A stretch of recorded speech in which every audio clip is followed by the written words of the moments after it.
अयोध्या, काशी और मथुरा के बाद उत्तर प्रदेश के संभल में शाही जामा मस्जिद के मंदिर होने का दावा किया गया। इस मामले में 19 नवंबर को सिविल कोर्ट में एक याचिका दायर की गई। कोर्ट के आदेश के बाद उसी दिन शाम में एडवोकेट कमिश्नर की टीम ने करीब 2 घंटे तक मस्जिद का सर्वे किया। रविवार 24 नवंबर की सुबह एडवोकेट कमिश्नर की टीम दोबारा सर्वे के लिए मस्जिद पहुंची। इस दौरान पथराव किया गया और कई गाड़ियों में आग भी लगा दी गई। पुलिस ने भीड़ को नियंत्रण में करने के लिए आंसू गैस के गोले छोड़े और लाठीचार्ज किया। बवाल के दौरान फायरिंग भी हुई, जिसमें 5 लोगों की मौत की पुष्टि हुई है। हिंसा में 15 से 20 सुरक्षा कर्मी घायल हुए। मुरादाबाद कमिश्नर आंजनेय कुमार सिंह ने मीडिया से बातचीत में बताया कि शुरुआत में सब कुछ ठीक था। लगभग 2 घंटे तक ठीक ठाक सर्वे हुआ, कोई दिक्कत नहीं हुई। इस दौरान वहां भीड़ जमा हो गई। पहले लोगों ने नारेबाजी की, इसके कुछ देर बाद पथराव शुरू हो गया। पुलिस ने भीड़ को मौके से हटाया। पुलिस बल तैनात होने की वजह से लोग मस्जिद परिसर तक नहीं पहुंच पाए। आगे उन्होंने बताया कि 11 बजे के बाद जब टीम सर्वे करके निकली तो भीड़ ने पथराव करना शुरू कर दिया। 3 तरफ से पथराव हो रहा था। पुलिस ने उसके लिए बल प्रयोग किया ताकि सुरक्षित रूप से सर्वे टीम को निकाला जा सके। आंसू गैस के गोले भी छोड़े गए और प्लास्टिक बुलेट्स का भी इस्तेमाल किया गया। वहां पर 3 तरफ से 3 ग्रुप थे। इसी बीच गोली चली, लेकिन जो गोली चली उसमें एसपी के पीआरओ के पैर में गोली लगी। हंगामे के दौरान डिप्टी कलेक्टर का पैर फ्रैक्चर हो गया। सीओ साहब को छर्रा लगा और करीब 15 से 20 जवान घायल हो गए। हरिशंकर जैन, पार्थ यादव, महंत ऋषिराज गिरी सहित 8 लोगों की ओर से सिविल कोर्ट में याचिका दायर की गई थी। हिंदू पक्ष की ओर से दायर याचिका में दावा किया गया कि जहां पर जामा मस्जिद है, वहीं भगवान महादेव और भगवान विष्णु का सदियों पुराना श्री हरिहर मंदिर है, जो भगवान कल्कि को समर्पित है। इस दावे के बाद विवाद बढ़ गया। सवाल यह है कि किस आधार पर मंदिर होने की बात कही जा रही है। बता दें कि संभल शहर के बीचों बीच मोहल्ला कोट में जामा मस्जिद स्थित है।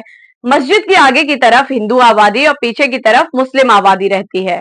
याचिका में बताया गया है कि यह इमारत एक संरक्षित इमारत है, जिसे प्राचीन स्मारक संरक्षण अधिनियम 1904 के तहत 22 दिसंबर 1920 को अधिसूचित किया गया था।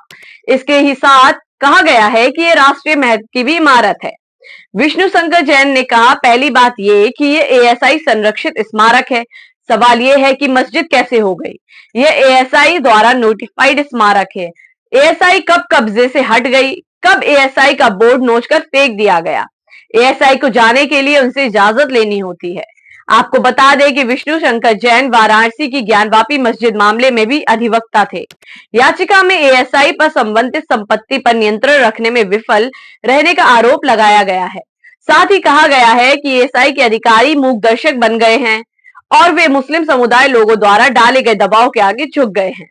याचिका में कहा गया है कि वादी हिंदू मूर्ति पूजक और भगवान शिव और विष्णु के उपासक हैं और ये उनका अधिकार है कि ये वो कल्कि अवतार के धर्म स्थल में प्रार्थना कर सकें। याचिकाकर्ताओं ने इस मस्जिद को सभी के लिए खोलने और यहाँ सभी के आने जाने की व्यवस्था करने की मांग की है। अदालत में 19 नवंबर को याचिका स्वीकार करते हुए सर्वे का नोटिस जारी किया गया था। मामले में सुनवाई कल 29 नवंबर को हुई थी। वहीं मुस्लिम पक्ष का कहना है कि उन्हें मस्जिद को लेकर दायर याचिका के बारे में कोई जानकारी नहीं थी। कोर्ट के आदेश के बाद ही जिला पुलिस और प्रशासन की तरफ से सर्वे को लेकर जानकारी दी गई। मस्जिद कमेटी के अध्यक्ष और अधिवक्ता जफर अली ने बताया कि उन्हें कोर्ट में दायर याचिका के बारे में कोई जानकारी नहीं थी। वे कहते हैं, हमें शाम 6 बजे डीएम साहब ने नोटिस दिया था। सर्वे करने आई टीम ने तकरीबन 2 घंटे तक पूरी मस्जिद की वीडियोग्राफी की और फिर चले गए। मुस्लिम पक्ष से जुड़े अधिवक्ता मसूद अहमद कहते हैं, बाहर के लोगों ने यहाँ आकर दावा दायर किया है। यहाँ इस तरह की कोई बात नहीं है। इस तरह से हर मस्जिद के अंदर मंदिर और हर मंदिर के अंदर अगर मस्जिद ढूंढना कोई अच्छी बात नहीं है। यह एक पॉलिटिकल स्टंट है।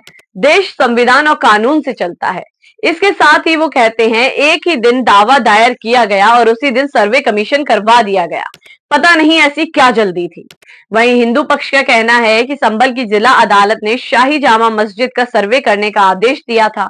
अदालत ने सर्वे का यह आदेश उन याचिकाओं पर सुनवाई करते हुए दिया था जिनमें हिंदू पक्ष की ओर से यह दावा किया गया था कि संभल की जामा मस्जिद हिंदू मंदिर की जगह बनाई गई है। याद दिलाना होगा कि इस तरह के दावे वाराणसी में ज्ञानवापी मस्जिद, मथुरा में शाही ईदगाह मस्जिद और मध्य प्रदेश के धार में कमाल मौला मस्जिद को लेकर भी किए गए हैं। इन सभी दावों में कहा गया है कि इन जगहों पर पहले मंदिर था, लेकिन मुगल शासन के दौरान मंदिरों को तोड़कर वहां पर मस्जिद बना दी गई। संभल के मामले में याचिकाकर्ताओं का कहना है कि यहाँ हिंदू मंदिर था। 1526 में मुगल सम्राट बाबर ने हिंदू मंदिर को ध्वस्त करने के बाद यहाँ शाही जामा मस्जिद बना दी।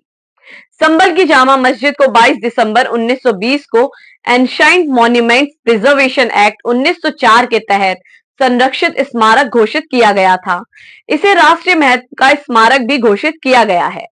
इस तरह के विवादों में अक्सर प्लेसेस ऑफ वर्शिप एक्ट 1991 का जिक्र होता है।